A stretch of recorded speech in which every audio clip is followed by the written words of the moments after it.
Okay. Next chapter. I explained already how Brian and I reconnected. At the time, I was renting that place from my old classmate. That I couldn't lock the door when I left, and only had that little tiny hook lock. Wasn't ideal. And how he had a joke that it was his turn with me. But you know, for the state I was in, that not being able to really care about or feel much of anything, I did have, you know, some excitement about being with Brian. And, you know, there was just some excitement those first few days. First few weeks, I guess. But pretty quickly, there were other things that, again, were questionable. And I mentioned how Brian had a lot of admirers. Well, he wasn't the only one. I had admirers too. You know, I had ran for Mars. I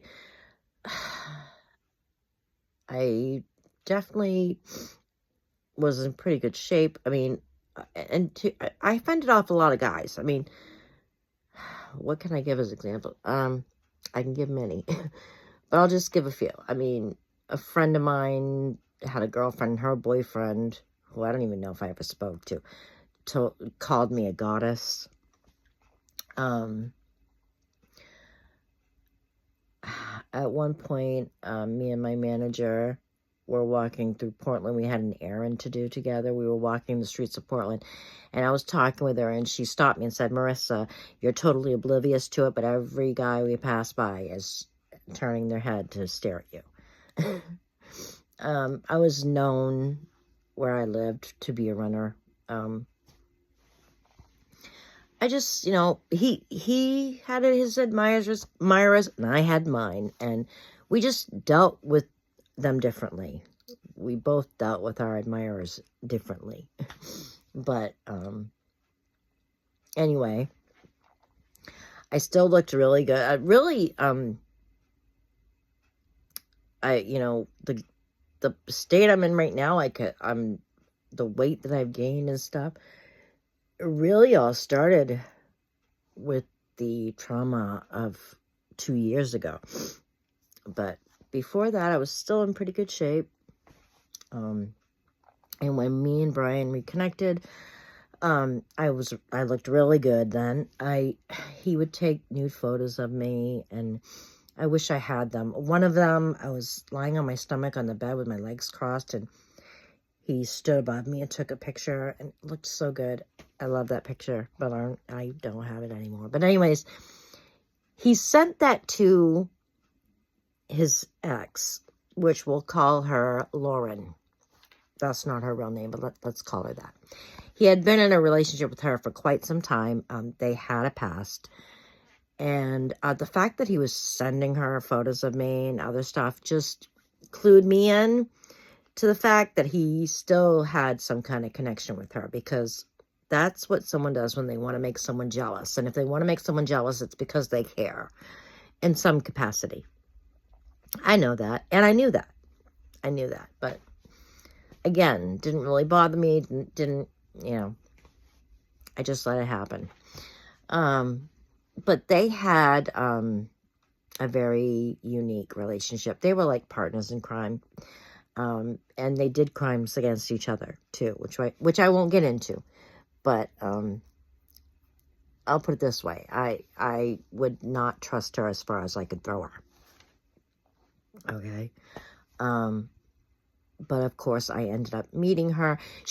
Brian and I had a connection to her because she had something that we wanted, and monthly, and every month we'd have a reason to be connected to her, and he would even go and see her without me. At one point she came to stay in my apartment with us for a couple days. I can't remember the reason why, But I was very aware of Brian's attention to her, his hospitality, you know. And it was a little weird, but again, I never stood up to anything. Just my self-worth wasn't really there. So that happened. Then, and I don't know how much time between each of these things. I don't remember. But, and then we ended up hanging out with Lauren and other people at another place for days. And they called each other babe in front of me the whole time. And almost every time, oh, sorry, Marissa. Oops. Just old habits die hard. Of course, it irritated me, but, you know, and not just that. I just felt like he was far too attentive to this ex of his, and I'm his new girlfriend. And I have messages that I've actually recently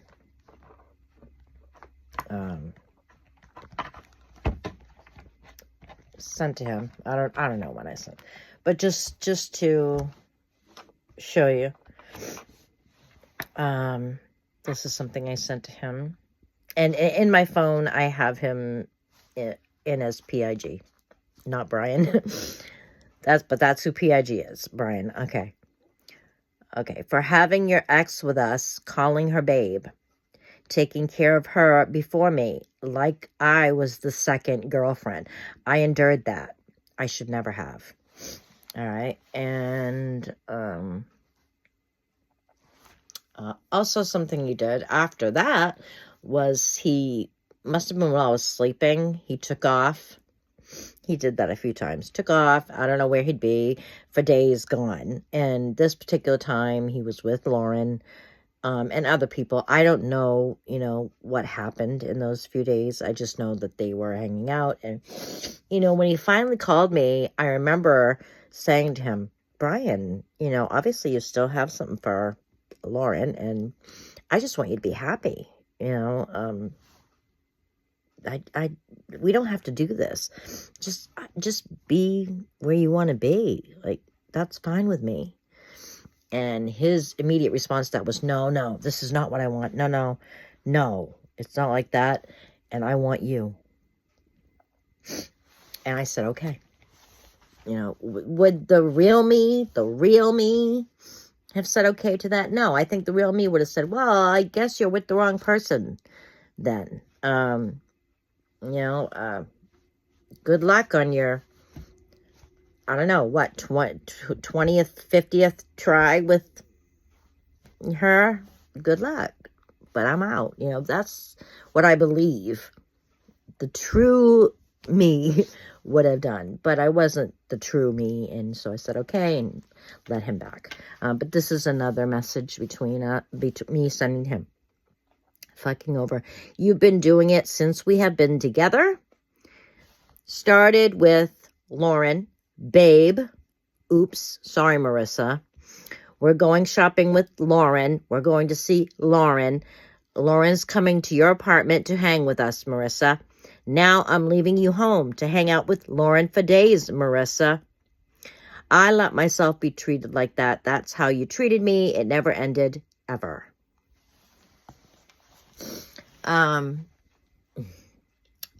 Also something that was going on at that time, which now I'm going to talk a little bit about abuse, just as a warning. Might be triggering to some people. I remember, because we were using a lot, and I remember just all of a sudden he'd have me by the head, like picked me up by the head and like throw me on the bed. And I'd be like, why is he doing that to me? And his answer to that would be, you were losing it. You were out of control. And I don't know supposedly what I was doing. Like, I don't remember that. All I remember is all of a sudden he's like attacking me. And I didn't know why. And he always gave the answer that I was doing something, you know, I don't know exactly what I was doing. Supposedly I was losing it. So he had to physically restrain me. What? Physically throw me on the bed to, what? Calm me down? Stop me from doing what I was doing? I don't know. But he wasn't hitting me or anything like that. But he was just doing that kind of stuff.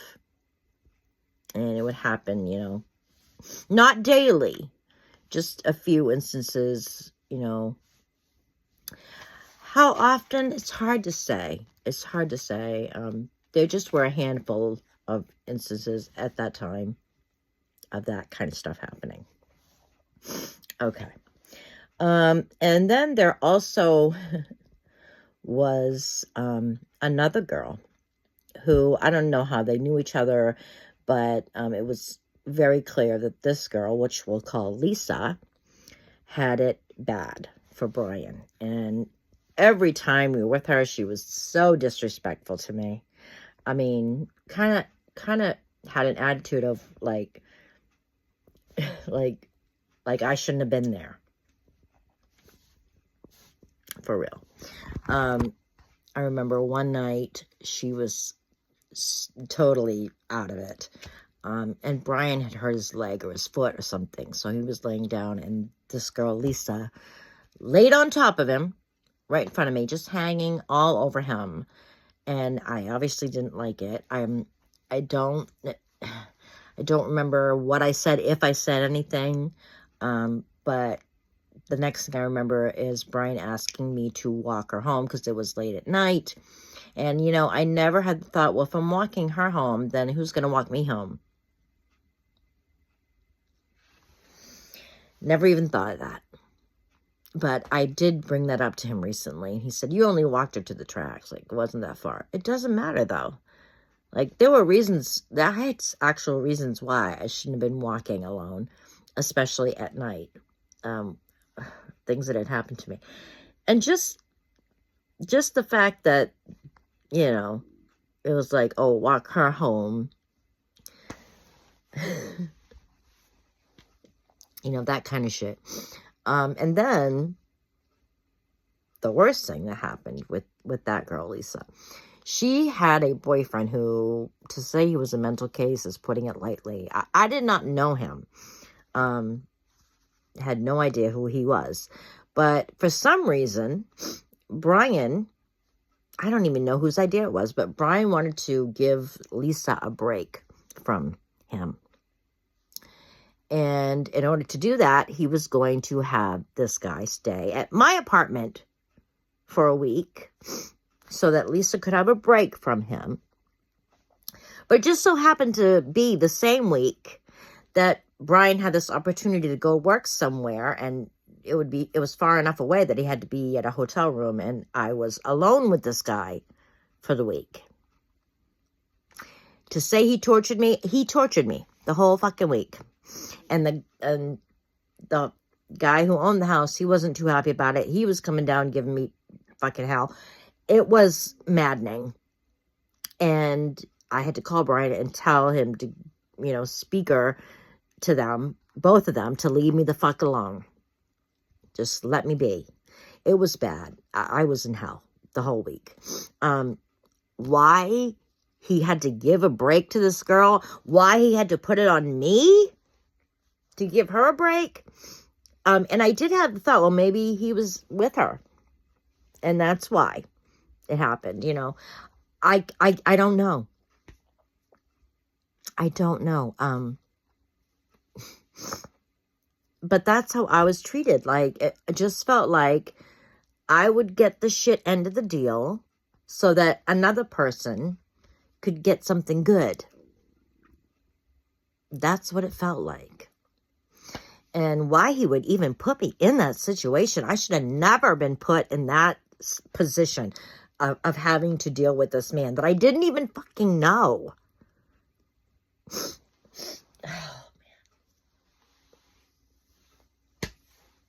While he was gone. And it very well could be that, you know, it needed to land on that week that he was gone because he was going to be, I don't know. Sadly, there's just no way to know that. But it definitely crossed my mind. And You know, I still am angry about that. I'm still, Brian, knowing what I had been through already, and then putting that on me. What, for some fucking girl who wants you and hates me and shits on me, and like, that's cool? No, it's not cool. It's not cool. But that's the kind of shit that would happen. That is exactly what would go on, you know? That kind of shit. Like, just always me feeling like I'm on the back burner. You know, I'm not the most important thing here. And I accepted it so much because, again, just being in the state of mind of not caring about anything enough, not feeling my self-worth, none of that, you know, really. But, and Lisa comes into the story even more later on, but I'm gonna stop right here for now. I think that's good enough for today, and stay tuned for the next chapter.